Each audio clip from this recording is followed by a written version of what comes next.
Join us today on Beyond the Lair, where we have a conversation with Ryan St. Germaine, founder of Indigenous Tech Circle. Ryan speaks about creating a circle to support, advance, educate, and inspire Indigenous tech entrepreneurs and companies.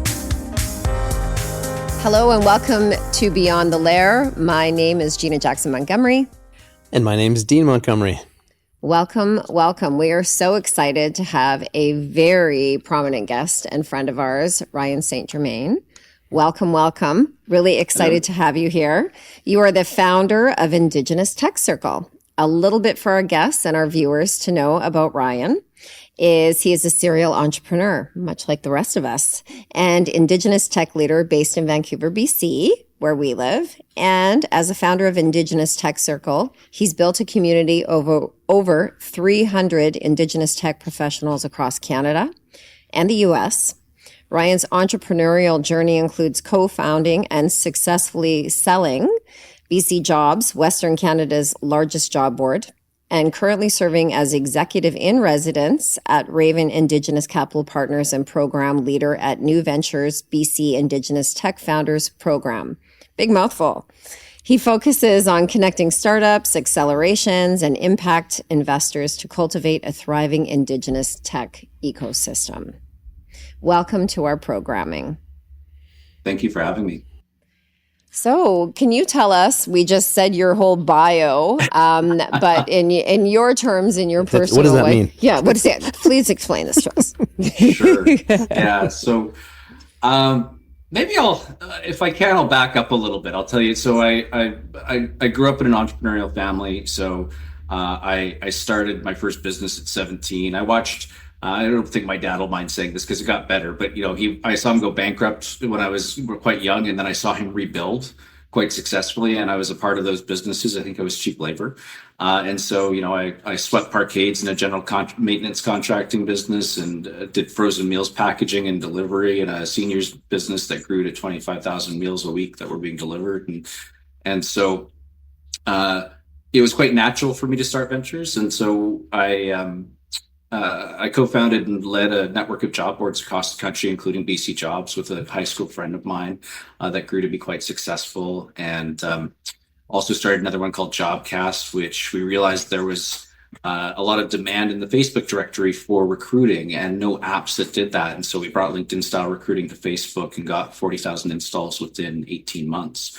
And so that was a crazy ride. We were finalists for Startup of the Year in 2015. And so February 2020 rolls around and I sell my network of job boards. And if anyone asks, I'm brilliant. I timed the market perfectly, understanding exactly what was going to happen. But the reality is that we just hit some real good dumb luck. And so I was going to be traveling the world. And then in March, I realized I was in lockdown with everybody else. And so that led me to start to reconnect with my Métis roots. This is a little bit of a long-winded intro. I hope that's okay, but I think it provides some context into the work. And so I've always been very proud. I was instilled by my dad, my uncles, my Métis heritage, and I'm mixed on my mom's side. I'm a Doukhobor and a Scouse. So I later learned that my grandfather, I knew him as Bill Craig. His given name was Ivan Svetlikov, and he spoke fluent Russian. And they were exiled from Russia in 1900. And so it's wild history. And so over COVID, you start to ask the question, what if I couldn't hear my mom and my dad's voices again? What if I couldn't, and fortunately everybody was okay. But it encouraged, I started to record everybody, and I started to interview family members, and that led to interviewing uncles and aunts. And I was really curious about the Métis side, because whilst I was very proud to be Métis, my grandpa died violently when I was 5 weeks old. And so he was that connection. So that led me on a journey, which is ongoing today. And I got my citizenship because tree work had been done and that sort of thing. But I learned all these fascinating things. Like my grandpa spoke fluent Chif and had status in Montana that he relinquished to go into the military. And, they knew they had an obligation to go to Hong Kong, and they knew that they couldn't win.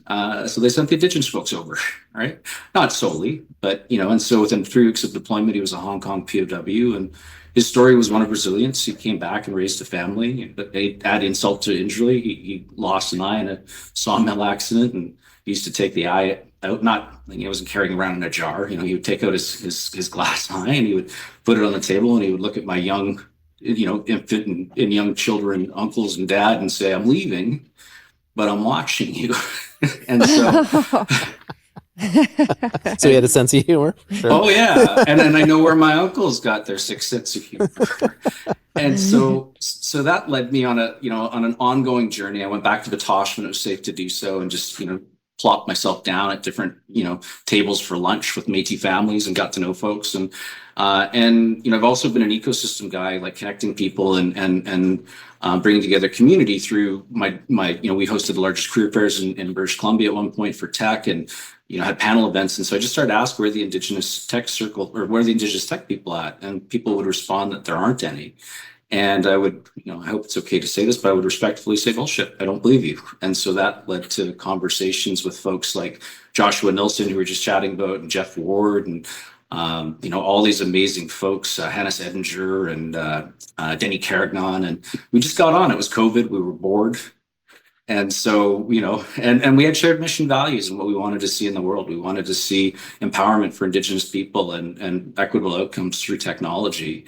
And so that's a long way back to kind of come to where we are, but I think it provides context into why I'm doing the work that I'm doing, because there's like lots of titles and things that are out there. But the reality is, it's just I realized my purpose through this was to, help to accelerate entrepreneurship, technology, and innovation. It used to be lonely to be Indigenous in tech, and what a lot of us in Tech Circle are saying now is it's not so lonely. And so that number grows so quickly. It's actually, I think, over 400 now, and it just keeps growing. And so the work that I do now is around that. So within Raven, they've got portfolio companies. So I'm on the investment committee, and I help them at the end of it there's a consensus basis to make selection. And then there's also, companies that need support. So I will we'll work with those companies to help them with whatever scenario they're going through in a lot of different areas. And the biggest part of my work today is really two pieces. It's I guess I'm effective. We've got a national nonprofit now, and we started to bring in some funding so that we can support more founders. And so that's part of my day. But mostly it's how do I connect more people? How do we support more entrepreneurs and give them mentorship and advice to help them to accelerate their growth? And then the other piece of that is I've just recently started a fund. So Indigenous Tech Fund is $20 million pre-seed fund. And we're currently raising on that and having some very good conversations. So that's sort of the next phase is, the term friends, family, and fools for an Indigenous entrepreneur is by and large a ridiculous statement. So how do we get more capital into Indigenous business early? It's very simple why they don't scale is because they can't afford to take the risk. No, 100%. And I think for our listeners and for the non-techie people, when you talk about Indigenous tech and the technological industry right now, what does that mean?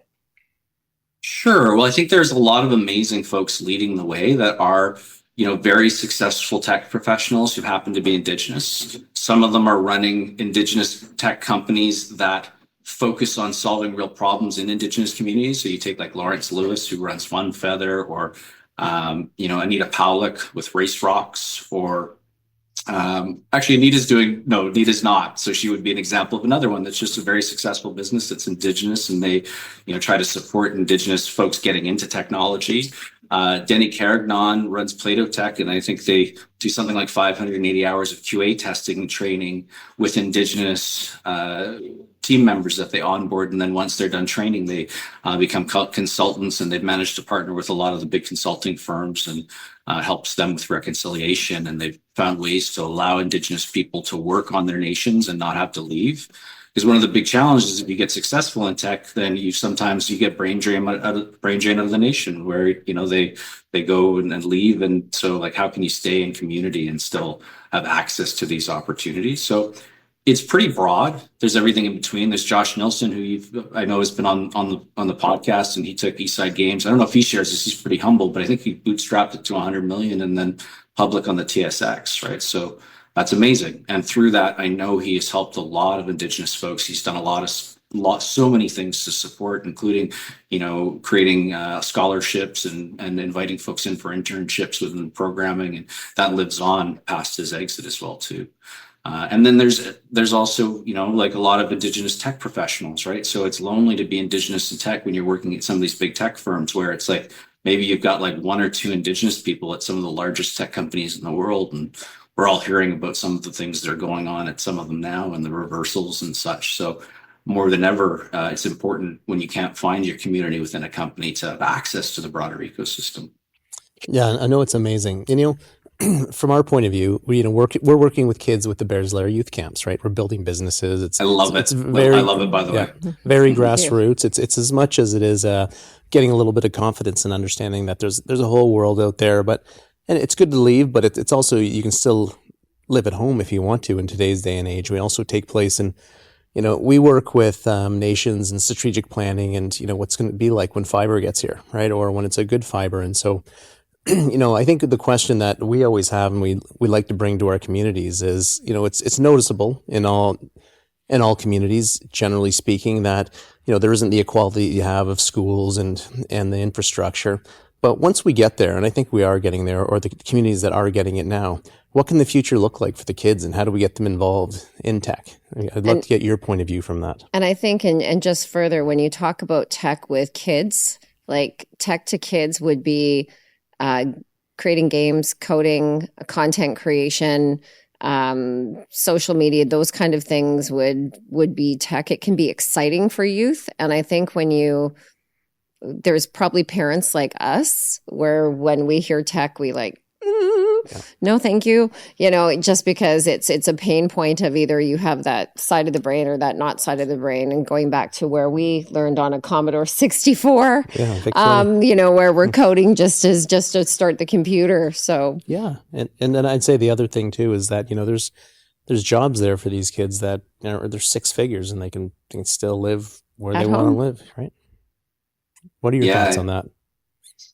I think it's a huge opportunity. And the interesting about tech is like you don't need to ask for permission, right? Like a lot of these jobs are coming. Josh talks about all this time where they're becoming like blue collar jobs, and as I'm sure you share with a lot of folks, like not even in tech, just in general with business. And I do believe that most businesses of the future will be enabled by tech. So there's going to be tech in every type of business, and your career, whether you're starting a business or whether you're looking to work within a company, you can do it remotely.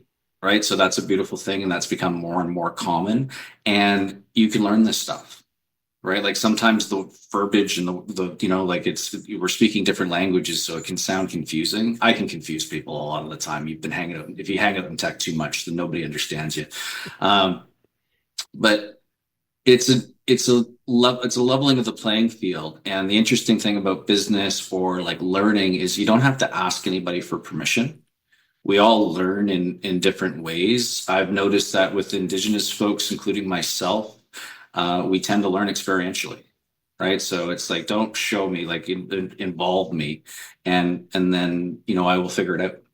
And so I think the greatest gift that I was given was a computer, because I was an ADHD kid who was left-handed. So I was always staring out the window, and then I'd write things down and the teacher would look at it and go, "What do you write?" And I'd go, "I don't know." Right. And so when I got a computer, it helped me to organize things, and I didn't have the association of, maybe you're a little stupid, I don't think, and so with the computer, there wasn't there. And it's weird. I still have that kind of, with pens, there's still this kind of like negativity that comes out with me as well, too. Very mild at this point in my life. But, computer was game changing for me. And so, I think there's many paths, and I would say, who am I to say what folks should do? Like, if you want to be on the water, be on the water, right? If you want to be in the bush, do that. I think it's important to know that there is a pathway in technology and to demystify what it looks like.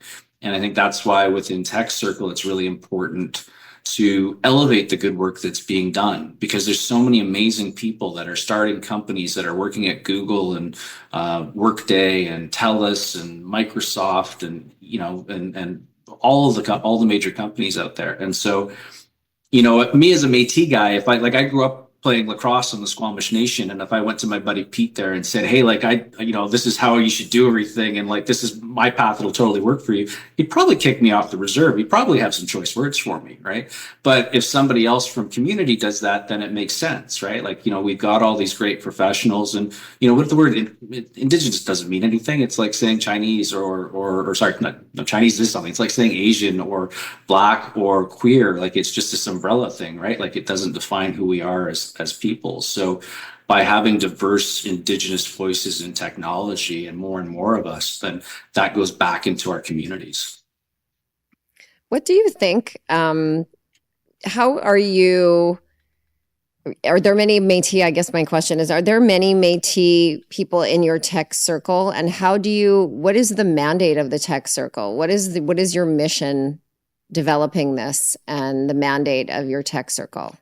Sure. Our goal is to create equitable outcomes for Indigenous peoples through technology. And I think that covers a lot. It's pretty broad based, but the goal is really just to elevate the good work that's being done to support the next generation, to grow businesses, to become software developers, to become programmers, and to build capacity, right? Because technology is used everywhere. Like, some will choose to start businesses, some will choose to go work at big tech, but a lot of folks will go back to their nations, and you see more and more of that, or they'll create solutions that are relevant to solving real problems within Indigenous communities. And so, we want to be there to support and nurture that next generation. Yeah, and is it a not-for-profit? Is it a business? Is it a society? Or what? It is. So Tech Circle is a national nonprofit. I never thought I would see myself. I guess I'm currently the chair and the acting CEO. I never saw myself as being a nonprofit CEO, but when it grew, it felt like the right thing to do, because it's not mine. We came together because of the strength of the community. And so I thought it was important to have proper governance within that, to have transparency within that. And so our board is amazing. Our board is like Altea from Raven Capital, Josh, Jeff Ward, Candace Loring, Alejandro Mayoral, Anita Pawlik, and Jesus, I'm missing somebody. Who am I missing right now? I apologize profusely because I'm missing somebody right now. But all these amazing folks have come together. Yeah. And so it was the right thing to do with that. And now the goal is sustainability within that. And I would like to see others, at a certain point, I'm here to create that sustainability and to support the growth. We've got some plans on programming that we're launching, and ones that we have piloted. We worked with 8 Indigenous founders last year, and they gave us 10 out of 10, all of them saying how it was impactful for them. And they got meaningful results from working with some of the folks. Like, we had 3 gaming companies that, Josh mentored, right? And I don't care if you're Indigenous or non-Indigenous, like, who else do you want to talk to start a gaming company, right? And so, Jeff Ward's son, actually, Aneem, who was with us today at UBC, he started Ego Experiments. He's got a gaming company going, and I don't think he's 20, but he's like, they contacted Steve Wozniak, and ended up getting in contact and having conversation with Steve Wozniak, because they didn't take no for an answer. All right. And so, like, to see they're getting into all the gaming studios and everything else, right? So when you see he is very successful, and he's going to be very successful whatever he does. I have so much admiration for him. And so, like, I think the work that you're doing, and then, like, education supports some, it doesn't support all. And then, hopefully that, some of them decide they want to get into technology as they get a little older, and then we need to create pathways. And there's, like, the contests that are created and the elevation that happens through your powwow pitch is doing a phenomenal job as well too. So I think, like, the more that our companies get celebrated, and then the more Indigenous entrepreneurs who are successful and support, like yourselves, that just creates, the next generation. We start to create generational wealth, and then we don't need to ask anybody for permission or for anything. We just create a circular economy and successful people that are living living the lives that they want. And if someone wants to get involved with the tech circle, if it's a company or not, is it membership based? Is it program based? Is it it is free. Like I did not want to get in the way of any Indigenous peoples and their communities. So for Indigenous folks to join, it's free. You just go to jointechcircle.com, and there's a form there, and then we'll connect you to the Slack channel. We host virtual events, and we do a lot of in person. We partnered with Collision Conference 2 years in a row, which is the largest tech conference in the world, and now it's Web Summit in Vancouver, and we're doing some programming about that to support companies in preparation for Web Summit. So the best way is really just to join on the site, and then you'll hear from us, and there's a lot of different opportunities to connect, learn, grow, and support others. God, we have so many aspirations to work with you in the communities. So it's great. Yeah. I think it's such a good synergy. We've really, I think it's such a great time to be Indigenous as a youth, as with opportunity that has never existed before. Our parents, our grandparents, our aunties, and what have you have not gone through what they've gone through in vain, because there really is so much opportunity, and really have paved the way for people to amplify their voices that we are able to do right now and make a difference. And I know with the Bears there, when we start really young, and one of our guests, Leah Koss, that has Build a Biz Kids, when we met and you introduced us, even though you didn't know her, but networked us together, connected us together. The kids that she teaches are 6 years old, because we went, we teach kids 11 to 18. And she said, that's too old for me. We do kids 6 years old, not necessarily Indigenous kids like we do, but really teaching life skills in respect of, besides the business acumen, eye contact and public speaking and body language and social confidence and how to shake a hand, how to give business cards. So I want to put this to you. We're teaching that kind of social confidence when typically and traditionally, when people are in tech, they tend to be a little bit less extroverted and a little more introverted when, and especially nowadays when kids have their phone on their fused to their hand and they're sitting in front of a device all the times. And when it's a job and you're still in your computer. How do you find, and I know that you make such a difference, and Jeff and Josh, to be out there and speak your mind. And there's this mentorship and this, iconic individuals of success that can stand up and be mentors for these youth of today. How do you find that the social skills are of Indigenous people in tech right now?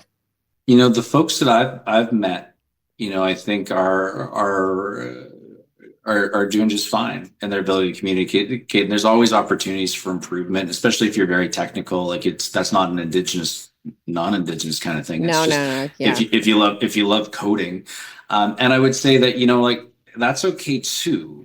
But if you do want to start if you want to start a business, then you're going to need to surround yourself with folks that have different skills than you do. Like I've learned. It's funny. I mean, I've learned HTML, CSS, JavaScript, Ruby on Rails, working with a product, something called GitHub, which allows you to sync code and everything like that.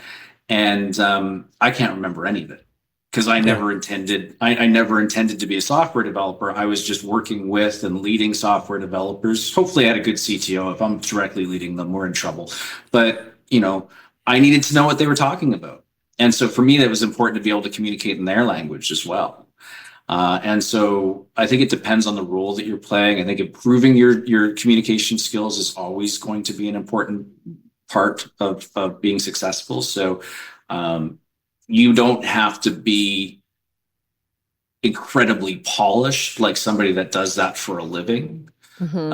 I mean, anybody who knows me will know I'm not incredibly polished anyways, and I do it for a living. So but it's about getting outside your comfort zone and just being a little bit better every day and putting yourselves in a position to be successful and to navigate. And part of that, is always going to be being able to communicate, being able to negotiate for yourself and to build relationships in a good way with people and to yeah, and to grow. It's just such a fascinating industry because with artificial intelligence and where that is going. So I think, what would your advice be for the youth to start looking for certain types of jobs that you think might be obsolete, and really narrowing down what do you think the biggest opportunities in tech would be for the next 5 years for youth that might want to be interested, or adults that might want to be interested in the tech industry, and where they should focus their efforts now? Yeah, some people that are listening may curse me for saying this, but I think the only thing that you can really focus on now, given the rate and speed of technology and change, is just continuous improvement and learning. So it's more about meta learning and curiosity in terms of, and that can be done. I've met a lot of software developers that were self-taught, a lot of ones that went through boot camps, which is like a shorter term programming, and then some that have gone through university. And it's always interesting being in a room with folks and hearing the different perspectives on what makes you a successful software developer.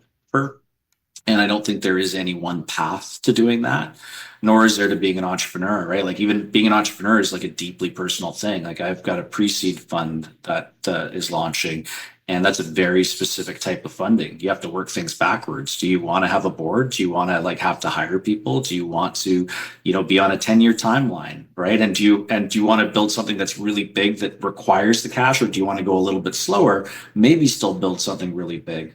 Right. So there's all these different pathways in life, whether it's, starting a business or choosing the career that you go down. I would say curiosity and passion is the biggest thing. And I encourage education in every way, shape or form, but really all education is self-education. And I'm quoting, I think, Louis L'Amour right now, but the only thing that school can give you is the outline, and you have to fill in the colors for it. So just choosing all these tools. And I think it's really, you mentioned AI,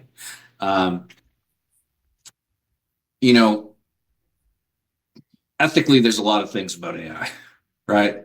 Full stop. And I think we need to have those conversations, those dialogues, and to start rewarding value that's being created and being, taken advantage by all these large language models.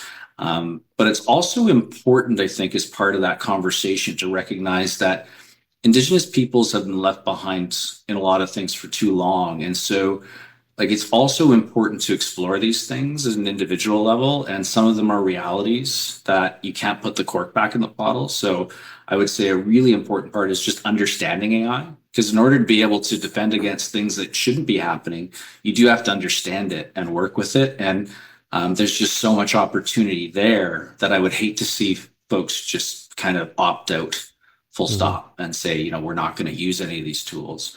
It's like email. When email first came out, it gave a huge advantage to the few that used it. And, and people were excited when you got an email, right? Because you'd be like, this is special, right? And now, how many of us are excited about an email today when an email comes in, right? It becomes Oh God, I'm never going to get through these. I went on vacation it was glorious for 3 weeks, and I unplugged, and I came back and I went, what have I done? So with all these tools, there is that curve, right? Where it's exciting, it gives you an unfair advantage because you're an early adopter of it, and then everyone starts to adopt it, and then it becomes the default, and then there's no advantage.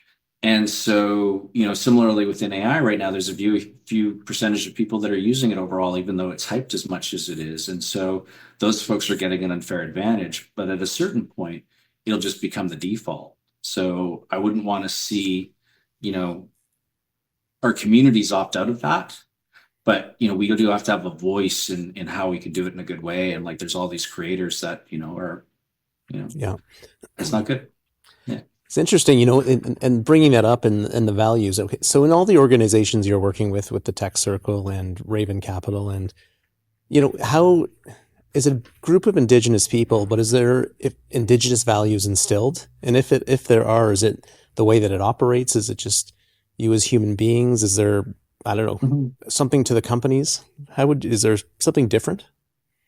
Well, I would say like individual companies are individual companies, so not to generalize, but I do see that there's clear like vision and values with a lot of the companies out there that are dedicated to, improving their communities.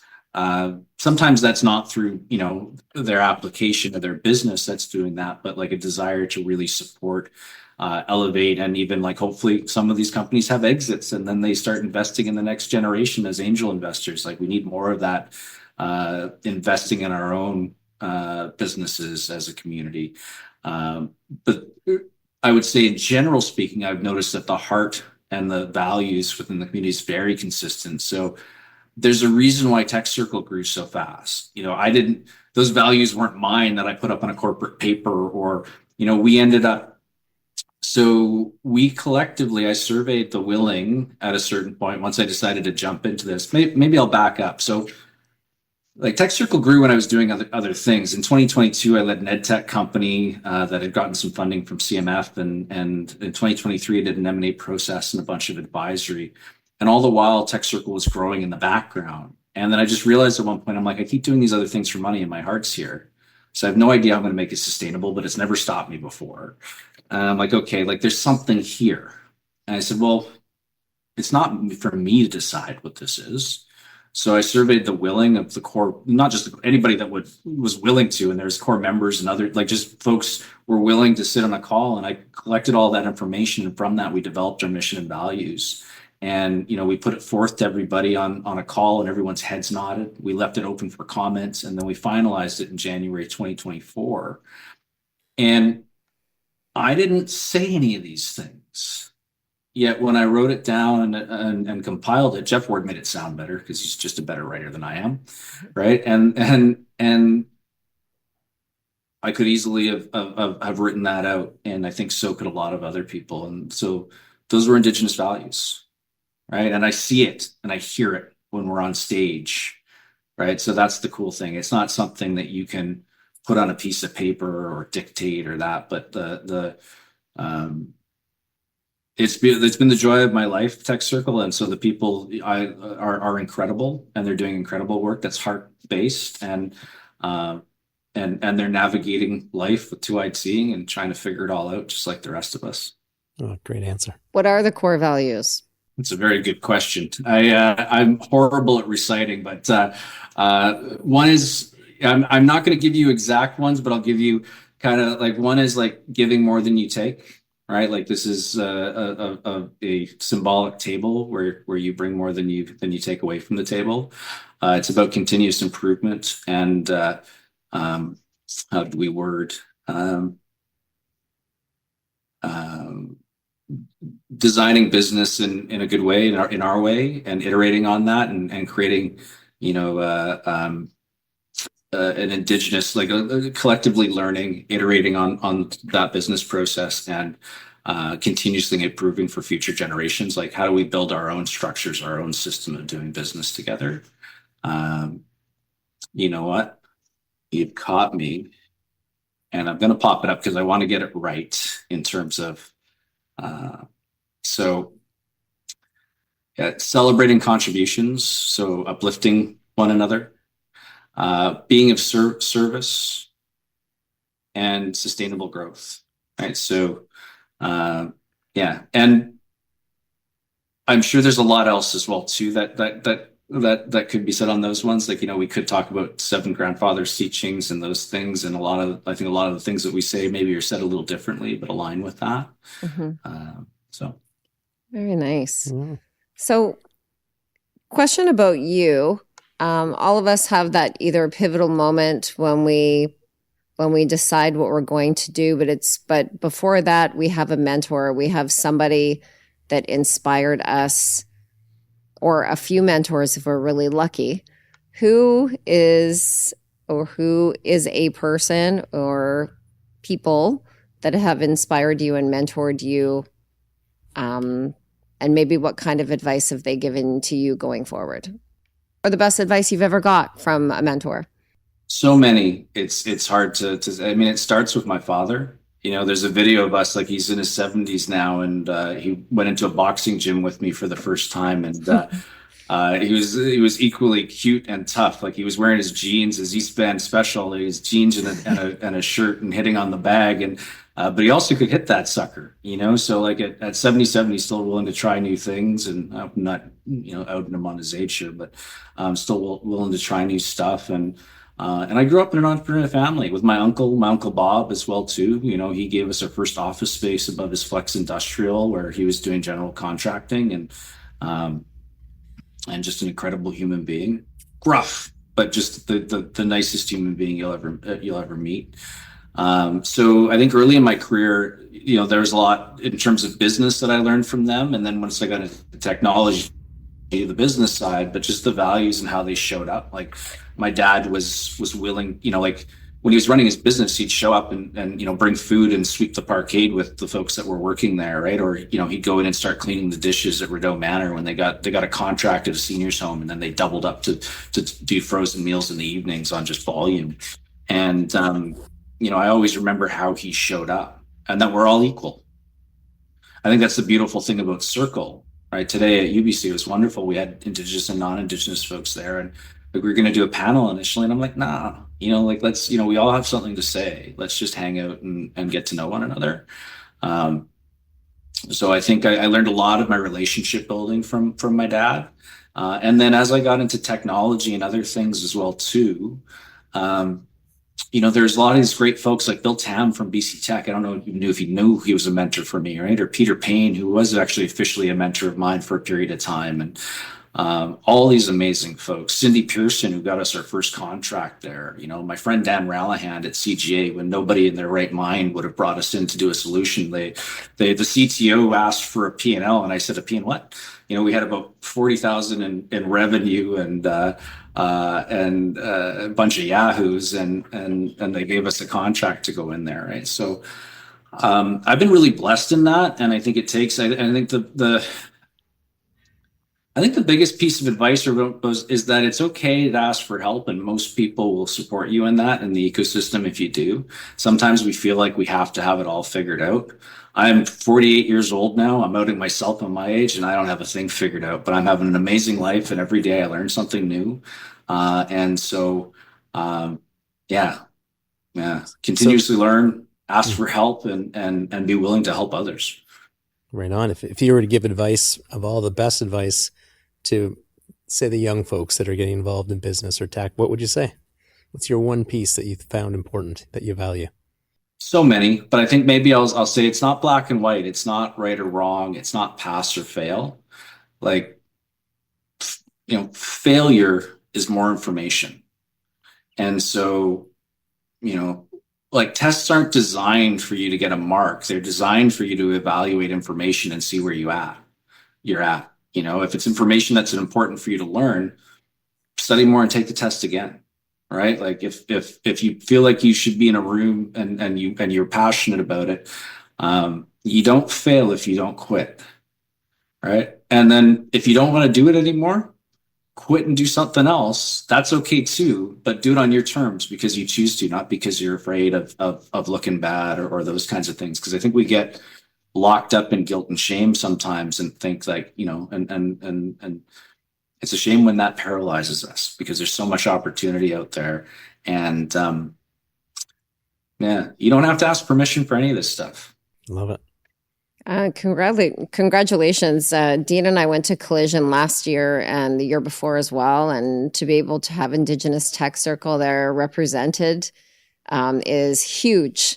If a lot of our listeners don't know what the Collision conference is it the largest tech conference in the world that comes to many places, but Toronto specifically in Canada. And it was so engaging and inspiring to see your face there and Jeff Ward and of course Josh and so Bobby Reset and so many different representatives that hold that large profile, but are doing things for the right reason. Currently, you have 300 members. What is your goal? Sorry, 400? About 400, yeah. About 400 members. Well, your bio says 300. So that needs to be updated. It keeps updating so quickly that it's hard to keep track. Yeah. What is your goal? So now that what is your goal in the next 5 years? What do you decide with your core members and your core 400 members? What is your goal in the next 5 years for membership with the Tech Circle, and where do you see yourself going? Well, I think in terms of, I think Jeff says it really well when he says, I want people, when people think about Indigenous people, I want them to go, Indigenous people are really good at innovation and technology. Like that's their thing. Mm-hmm. Right. And we've always had these skills and this knowledge. And so, how do we blend our ways of knowing with, current technologies and we need our voices in technology because the world ain't doing so great. I go back and forth between existential dread some days, and then I realize that there's work to be done, and I put it away because there's still a lot of good. There's a lot of good in the world, but we need you to help the planet, which is a deeply Indigenous value, and so so I want people to see that and see the value and the innovation and technology that we have and that we're continuing expanding upon. So I don't know if that's very concrete in terms of goals, but I'd like to see us hosting the largest Indigenous Tech conference in the year. We're just planning for January of 2026 to launch an annual conference, and I want to see Indigenous folks from around the world. Like, how can we learn from one another? Oh, cool. So few of the Wow. many, but. Mm-hmm. What an incredible goal. I know that part of our why was starting with the Bears Lair is we thought for a decade, why isn't there a show like the Shark Tank or Dragon's Den, but for Indigenous entrepreneurs that really upholds our values, breaks through the barriers and stereotypes of that we're not just located on reserve and be with all due respect to the beaters and the carvers and the weavers and the painters, but we're innovators. We're creating food sustainable systems. We're creating programs for language revitalization.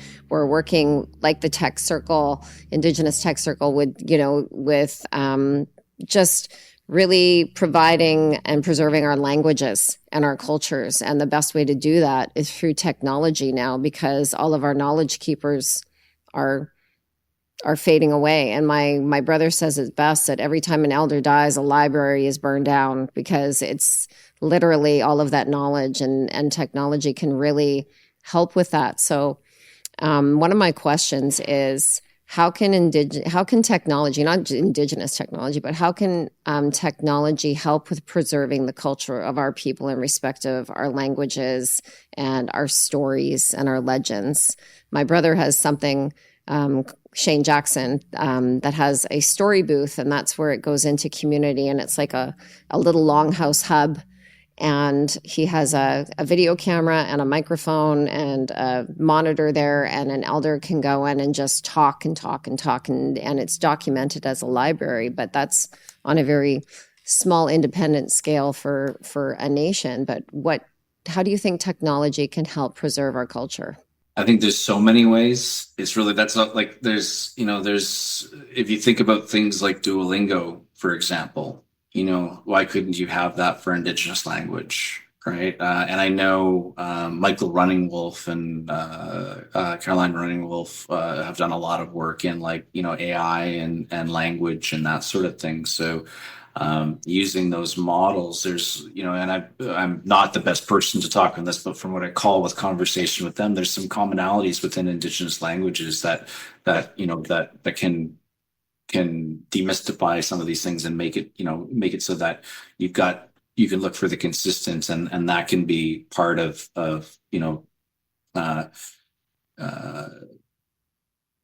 allowing us to gain access to a broader to language in a faster way, while still being keeping the integrity of it, and so I think those areas are huge. And then and it can be simple to heart, like if you look at, just being able to record folks on YouTube and being able to go and learn how to say a little bit of Mashif. My Mashif still comes out sounding like German. So there's there's so many different ways, from being able to record. I mean, now we've got Fireflies and tools like that, and Otter.ai, so you can like transcribe conversation and things like that. So many different pathways, all the online MOOCs and things like that, which allow you to create programming and such. So you just even using simple things like Kijiji or Thinkific and such doesn't have to be new. It's like it's interesting now, because like most, like, do we really need more widgets? I'm most interested in the things that really like have an impact on our planet in terms of technology. And so it's like tying AI to different things. Like, how do you do it to create energy efficiency? Because the AI models like help to reduce the amount that you're using and understand peak times and all those kinds of things. But in terms of like language, it's not even that the technology's there. It's just the capacity and the time, and like the to your point, we are rushing against time, because a lot of that, those libraries are being burnt down every time somebody passes. So like the tools are here, and new ones will get created and they'll get improved. But I just look around at the things we use every day for education and go like, we should have something there. I'd love to see Duolingo come in and do a partnership on something. I think that would be incredible. So if Duolingo is listening, we're here. I know they are listening, because I'm learning Spanish and I'm about 5 days behind now. So they nice. They consistently nag me. No entiendo nada en español. I don't even know if I said that right. It's pretty good. Not bad. Dean speaks fluent Spanish. Incredible. Incredible. I've got catchphrases. I ended up dating somebody from Mexico, but they all spoke English and wanted to work on their English. So I ended up just getting like bad words and weird like phrases. Yeah. The language of love. Mm-hmm. Very nice. Well, it's been a pleasure speaking with you. I guess in our last comment, or your last comment, how do you think the future is looking for technology? Right. Right. I was at UBC today. We hosted a circle with Indigenous and non-Indigenous folks, because there's a lot of founders out there that are doing, a lot of amazing solutions, and they want to know how to work with Indigenous communities in a good way. So a number of the Indigenous folks went out and were mentors. And there's two, aunties in the audience that, almost actually, I think they did bring me to tears at one point, but they brought themselves to tears, saying like, I now have hope, because I can hear from all of you. Because we had a Neem who's, 18, and you have us, not me, because I said this again on there, is like my chip does come up, sound like German, and I will get better. It's coming. But you've got all these folks speaking in their language, and they're confident about doing it. So, and we're occupying these spaces together, right? Like we had 65 of us end up at Microsoft, right? And it was weird for me, because like going to Microsoft in and of itself kind of feels like a Tuesday for me now. As I'm sure if you went there, it's like, sure, like, I've been in business a long time, and I've been to tech events and stuff, and, the view's good and the food's nice, and they've got some good beanbags and all that kind of stuff, but whatever. And it took one of the students to say, I never thought I would see myself with 65 other Indigenous professionals in circle occupying space here. And, like having that confidence because we were there together. And in that moment, I realized how special it was for me too, because I'd hidden in plain sight. Like I'm a lot of things, I'm a Doukhobor and a Scouse, and it's reclaiming that I'm also a very proud Métis. Beautiful. Amazing. Mm-hmm. Well, thank you so much, Ryan. It has been a pleasure. So good to see you. Yes, so good to see you. And we look forward to working with you in the future, because we've got big plans as well. Yeah, so I'm signing up right after this. Yeah. There's whiteboarding to be done. I'm very excited. Whiteboarding to be done. You got it. Thank you. I'm so glad to be here. Thank you so much. Thank you for sharing your story. Thanks for listening to Beyond the Lair. Please follow us, download this episode, and follow us on social media on Instagram, Facebook, LinkedIn, and TikTok.